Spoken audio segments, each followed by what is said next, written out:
warahmatullahi wabarakatuh. Ketemu lagi nih sama saya ya di pertemuan yang keempat secara daring gitu ya. Nah, kemarin kita udah bahas mengenai konflik, kekerasan dan perdamaian gitu ya. Jadi kan udah bisa bedain kan antara konflik yang tidak berujung kekerasan, itu konflik misalnya konflik pendapat, konflik yang masih bisa tidak berujung kekerasan, tapi ada juga konflik-konflik yang memang berakhir pada kekerasan yang menimbulkan korban. Dan tentunya jalan damai harus ditemukan gitu ya. Nah, sekarang kita akan belajar bagaimana cara memetakan konflik. Konflik itu bisa dipetakan ya. Jadi artinya kalian nanti bisa mengidentifikasi kenapa konflik terjadi, persoalan apa yang dibahas, siapa yang berkonflik, bagaimana solusi konfliknya. Jadi kalian sebagai anak sosial, anak IPS, jadi memang terkadang dituntut untuk bisa mengakhiri sebuah konflik atau bisa menemukan solusi terbaik untuk agar konflik tidak terus ada gitu kan. Jadi ada resolusi konfliknya. Nah, sekarang kita ke penjelasan dulu apa itu pemetaan konflik ya. Pemetaan konflik menurut Simon Fisher meliputi pihak-pihak yang berkonflik dan aspirasi dari berbagai pihak. Pemetaan konflik ini adalah cara untuk menggambarkan konflik secara grafis. Menggambarkan konflik ya, yaitu menghubungkan antara pihak yang bermasalah dengan pihak lain. Dalam pemetaan konflik di setiap masyarakat akan berbeda. Jadi pemetaan konflik ini adalah cara kita memetakan atau menggambarkan bagaimana konflik ini terjadi, sehingga kita tahu bagaimana cara mengakhiri konflik tersebut gitu.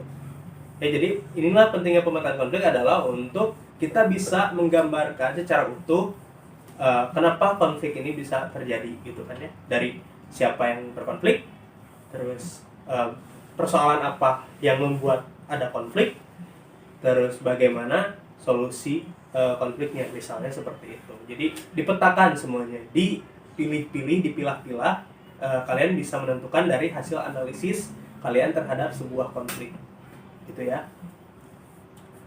Nah, lanjut. Hughes Mayle membuat panduan tentang pemetaan konflik, yaitu sebagai berikut. Yang tadi saya sebutkan, yang pertama, siapa yang menjadi pihak yang bertikai. 2, apa yang menjadi persoalan. 3, apa hubungan antara pihak-pihak yang bertikai. 4, apa persepsi penyebab dan sifat konflik di antara pihak-pihak yang bertikai. 5, apa perilaku akhir-akhir ini pihak yang bertikai. 6, siapa pemimpin pihak yang bertikai. Jadi di sini untuk memetakan konflik ini bisa jadi patokan kalian untuk bikin pemetaan konflik. Jadi kalian tahu dulu nih, analisis dulu siapa yang menjadi pihak yang bertikainya, apa yang menjadi persoalan, apa hubungan antara pihak yang bertikai, apa persepsi penyebabnya, lalu apa perilaku akhir-akhir ini pihak yang bertikai, terus siapa pemimpin pihak yang bertikai. Biasanya kan ada yang ada pemimpin, ada juga yang memang bertikai secara langsung. Jika misalnya memang ini ada sebuah konflik yang kemungkinan ada yang memimpin, kita juga harus tahu siapa nih pemimpin dan sumber si konflik ini itu siapa gitu ya. Lalu Amr Abdallah, seorang sosiolog dari University for Peace yang dibentuk oleh PBB, juga memetakan konflik dengan model SOURCE, sumber konflik. 2, isu-isu, yaitu tujuan yang tidak sejalan antara pihak yang bertikai. 3, parties, itu adalah pihak, siapa yang berkonflik. 4 adalah attitudes atau sikap, yaitu perasaan atau pandangan yang mempengaruhi pola perilaku konflik. 5, behavior atau perilaku, yaitu tindakan yang dilakukan oleh pihak yang berkonflik. 6, intervention, itu campur tangan pihak lain. 7, outcome, hasil akhir. Nah, jadi di sini mungkin kalian bisa takutnya nggak bisa bedain apa itu attitudes, apa itu behavior. Attitudes itu adalah sikap, yaitu perasaan, pandangan yang mempengaruhi pandangan atau perasaan yang mempengaruhi terjadinya konflik. Sementara behavior itu adalah tindakannya yang dilakukan oleh pihak yang berkonflik. Jadi kalau sikap itu adalah perasaannya atau pandangannya dulu yang mempengaruhi terjadinya konflik, sementara behavior adalah tindakannya. Jadi kalau pemetaan konflik, kalian bisa cari sumbernya, terus tujuan yang tidak sejalannya itu apa, cari gitu kan, terus pihak yang berkonfliknya siapa, terus perasaan dan pandangannya, terus tindakan yang dilakukan apa, terus adakah campur tangan orang lain dalam konflik tersebut, terus apa hasil akhir dari konflik tersebut, ya. Jadi itulah kalian bisa memetakan konflik dari si unsur-unsur yang harus kalian penuhi dalam pemetaan konflik itu, yang tadi itu yang ada 7 yang diungkapkan oleh Anwar Abdallah, gitu ya. Nah, lalu kita akan belajar mengenai bentuk-bentuk konflik. Ya, kita akan belajar mengenai tentang bentuk-bentuk konflik. Berdasarkan bentuknya, Louis A. Cousar membedakan konflik atas 2 bentuk, yaitu konflik realistis berasal dari kekecewaan individu atau kelompok terhadap sistem dan tuntutan-tuntutan yang terdapat dalam hubungan sosial. Contohnya, konflik realistis itu kayak gimana sih? Misalnya, ada konflik karena sebuah sistem dan tuntutan. Misalnya ya, di sebuah perusahaan ada yang namanya bos, ada yang namanya karyawan, ya. Si karyawan misalnya menuntut haknya dinaikkan atau gajinya dinaikkan. Tapi si bos, menurut si bos belum waktunya untuk menaikkan gaji si karyawan. Jadi artinya di sini akhirnya si karyawan merasa tidak dihargai oleh si bos, padahal si bos maksudnya adalah nanti ada waktunya, misalnya ada waktunya kalian naik gaji gitu. Nah, karena tuntutan ini akhirnya si karyawan melakukan demo misalnya. Karena merasa tidak adil, akhirnya terjadi konflik antara si bos dan karyawan. Jadi itu hadir karena adanya sistem dan tuntutan. Itu realistis. Sementara konflik non realistis yaitu konflik yang bukan berasal dari tujuan-tujuan persaingan yang antagonis berlawanan, melainkan dari kebutuhan pihak-pihak tertentu yang ingin meredakan ketegangan sebenarnya.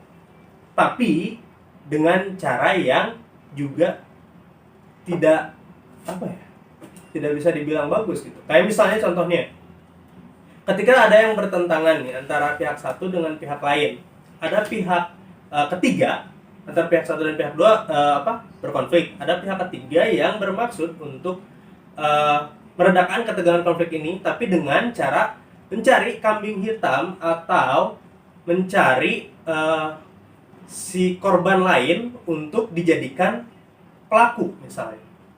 Untuk dijadikan pelaku. Misalnya nih, dalam sebuah kasus misalnya kasus korupsi misalnya. Kasus korupsi. Misalnya si kasus korupsi ini menimbulkan ketegangan antara rakyat dan juga si salah satu koruptor misalnya. Salah satu koruptornya gitu kan. Mereka akhirnya bersitegang gitu. Tapi gimana? Ada pihak ketiga yang intervensi nih, campur tangan gitu. Campur tangan ingin membuat pandangan masyarakat itu terhadap si koruptor ini berubah gitu. Biar dia tidak dituduh koruptor, akhirnya dicarilah si kambing hitam ini yang sebenarnya bukan pelaku tapi dituduh gitu. Dituduh pelaku. Jadi artinya ini tidak realistis kan? Tidak nyata gitu. Dia dituduh. Dia tidak melakukan, tapi dia jadi kambing hitam atas adanya sebuah kasus korupsi misalnya. Paham ya?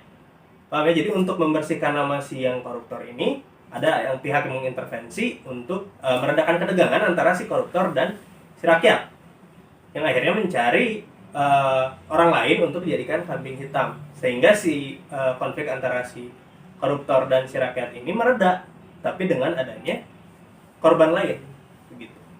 Paham ya? Jadi itu yang non realistis.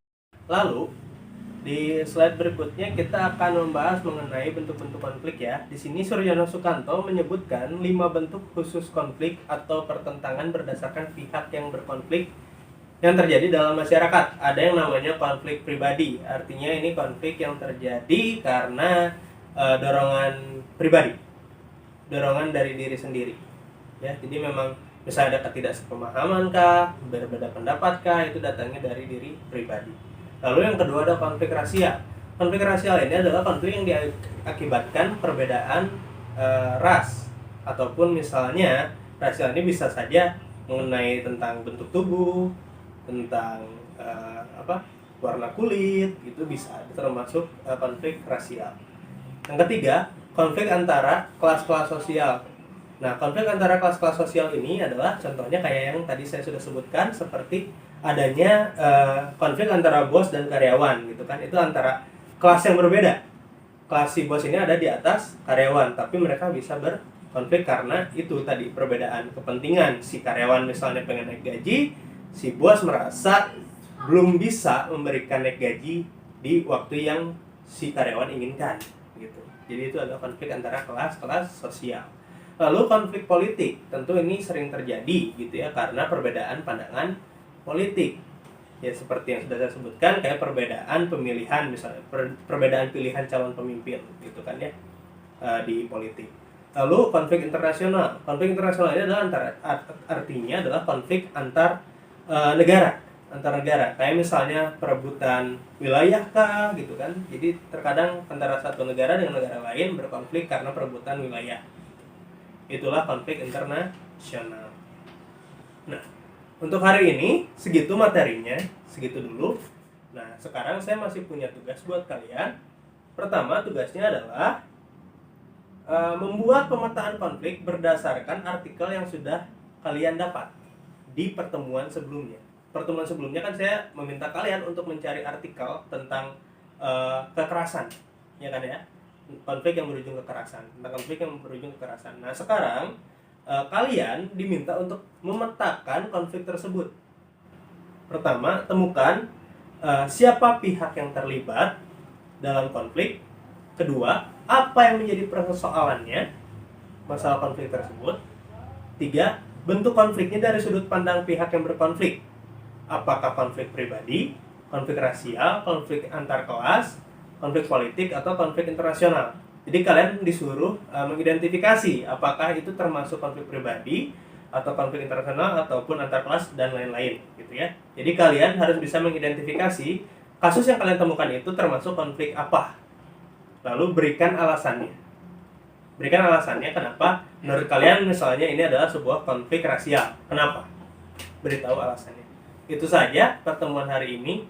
Mohon maaf kalau ada salah-salah kata. Wassalamualaikum warahmatullahi wabarakatuh. Sampai bertemu di pertemuan berikutnya.